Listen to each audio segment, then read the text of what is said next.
Now watch what happens when I turn out, externally rotate the hands. It brings the elbows in and creates a shelf that I can put my body on and balance. If I have enough counterbalance, so head and shoulders forwards, hips and feet back, and I create a seesaw, I can take that into hard movements like this, and then look, push out at the top, still getting the overbalance because my feet are taking me over. So that seesaw mechanism to go up, and then I can use the same on the way back down to get to that position. But learning that basic foundation, that bottom position, when I bring the elbows in, create the shelf and balance, is crucial to those more advanced movements. But the cool thing is, it's very, very easy to learn, even for the beginner, and that's what I'm going to take you through today. So nice and simple to start with, we're just going to bring the elbows in. Now, if you do that in this position, so I'm in a tuck ball position, it's easier to get there. If I try and do it here, it's much harder to bring those elbows in, but this way creates more space, and I can easily get the arms past the torso, bring them in towards each other. Now, once I'm in that position there, so elbows in the hips, I can place the hands down on the floor, but what you'll notice is now my legs are too long. My femur is stopping me loading the hands. But a simple way to open out and make it so the hands can get to the floor is just spread the knees out to the side. So now I'm in like a froggy position there. And straight away, look, I'm balancing. Now the reason I'm balancing is because what's in front equals what's behind.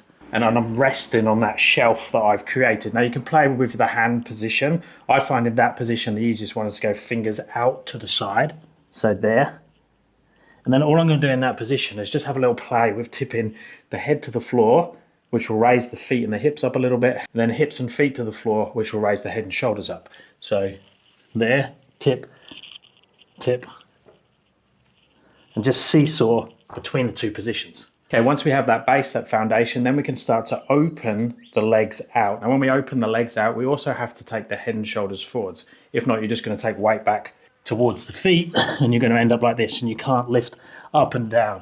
Now this is where it is easier to externally rotate even more and even point the fingers backwards, and you might find that you have to create a little bit of a flexed position, so you might fold the body a little bit like so. So it's easier then to find the shelf, but in some ways then it's harder to float because you're folded over the elbows.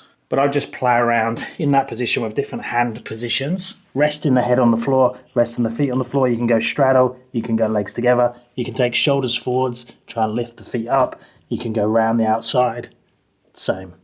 Now, straight away, you're going to notice that you've lost the fingers. As soon as I take the hands backwards, I don't have any push or control at the front. All my control's now around the back where my fingers are. So if I want to do something like a handstand, I have to have my fingers round the front. If not, I can't balance. So this position here doesn't translate to going up to handstand. And holding that position with the fingers around the front like this needs a lot more strength because I lose the shelf when I move the elbows out of the way. So a nice in between is to raise the hands up on something.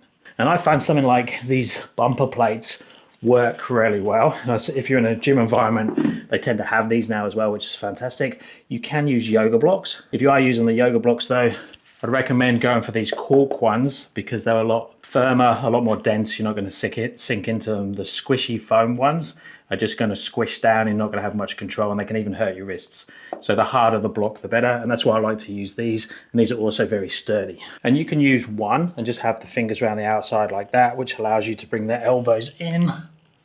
It also creates some clearance. Now the clearance is going to make things easier because you can dip the head and shoulders now lower than the hands, which is easier than to pick the hips and the feet up. You might also find that whatever you're using, that you need two of them. And that's especially true if you're going to use something like the yoga blocks. So now I've got two there, I can create more space. I'm still going to tilt the elbows in, so I have that shelf to move onto, but now I can have fingers there, and I can tip the position down and back like so with that seesaw. I can really use that extra clearance I have now by having the hands raised up. And then what you'll quickly find is having the hands raised up like this is just much easier than having the hands on the floor. Now, if you do go much higher, so if I use something that was up here, again, it's easier because you have more clearance, but you also have a bigger void to fall into. So most people are going to find it much more approachable to have something that's just off the floor that gives you the benefit of having this extra clearance where you can take the head down but not too much clearance where you can fall. And what this extra clearance will give you now is the ability to go into a position more like this. So now I've got that same thing happening. I've got my upper arm into my torso, but now I'm tilting much more, and it's more like a shoulder stand position. So the shoulder stand is seen as this position here. Now I can comfortably get into that now. I can also do that here, but remember I can bang out handstand push-ups. So this position is a bit more comfortable for me, but it's way more of a strength position where when I got the hands raised up like this, it's way more of a balanced position, so I can hold here for time and have a conversation. But the same principles apply. External rotation brings the arms in, creates connection with the torso, allows you to sit on that shelf, and just basically makes the position much easier. Just be careful if you do have this clearance now. We don't want to go towards a headstand position. We're not putting weight vertically. We've got the weight tilted. So there's the tilt, not this. So this is not what we want, because now I've got no weight in the hands and all the way in the head. We want to keep everything on top of the hands. If the head and shoulders are forwards, the hips and the feet should be backwards. There's the angle we're aiming for. So number one, I would find a bottom position that you're happy with. It's going to be a variation of the hand position. It's going to be a variation of the base, whether you've raised the hands up or got it on the floor. So it could be this position here, could be this position here. Then we can play with that tilting, going forwards and backwards, just like we did at the start in that tight tuck position. And then if you do have a little bit more clearance, you're raising the hands up, you can go to full shoulder stand type position like this or like this. And then you can try and transition to the bottom position. And then over time, you can move between the two. But we're really focusing today on the bottom position, making it strong, playing with the lever arms. So lever arm tiny, lever arm bigger. You can see I move out and back again. And then I can tip those positions forwards and backwards. So when we're training calisthenics, we want to have some of these foundation static positions that are going to help us with our journey. So like I showed earlier, that can even take us up into handstand entries, like the handstand push-up variations. And I'd also have things like a crow or frog position, so be able to hold this very easily. We want to eventually work up to our planche positions. So minimum, I would work up to a tuck planche.